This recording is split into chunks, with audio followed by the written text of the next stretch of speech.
مصیبت زدہ سمجھ کر پناہ دینے کے لیے تیار ہو چکے ہیں، جس سے آپ کو حوصلہ ملے گا۔ اور پھر اس وقت کو سوچئے جب جنرل صاحب آپ کو اندر آنے کا اشارہ کر دیں۔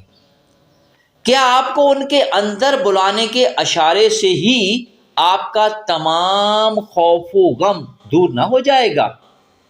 کیا آپ کی کیفیات یک لخت تبدیل نہ ہو جائیں گی؟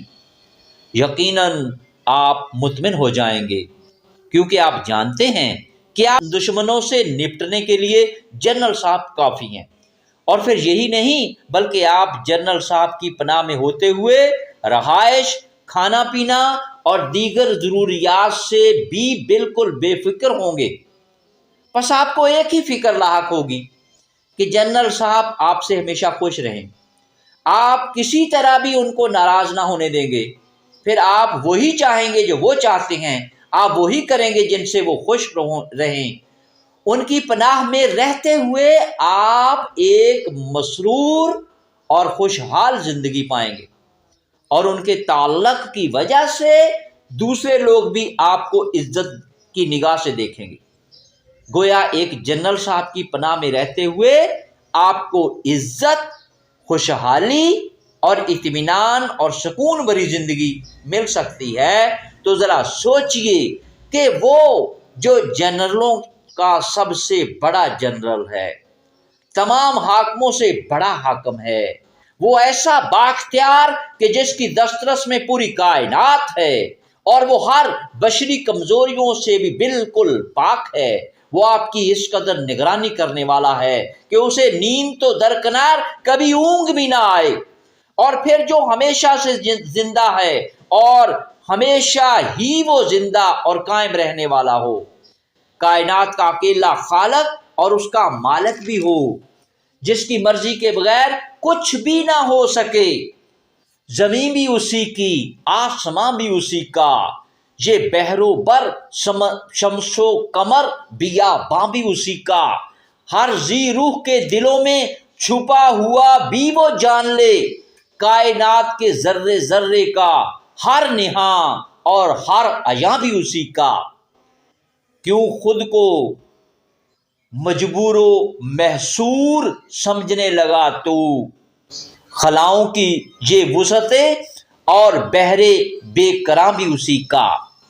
ذرا سوچئے اور خود ہی فیصلہ کیجئے کہ اگر آپ اس کی پناہ میں مانگ لیں کہ جیسا اس سے پناہ مانگنے کا حق ہوتا ہے اس طرح کی پناہ مانگے، اور پھر وہ آپ کو اپنی پناہ میں لینا قبول بھی کر لے، تو پھر ذرا سچ سچ بتائیے، دل پہ ہاتھ رکھ کر بتائیے کہ آپ کو آپ کا کوئی مسئلہ، کوئی الجھن، کوئی ضرورت باقی رہ جائے گی جو حل نہ ہو سکے گی؟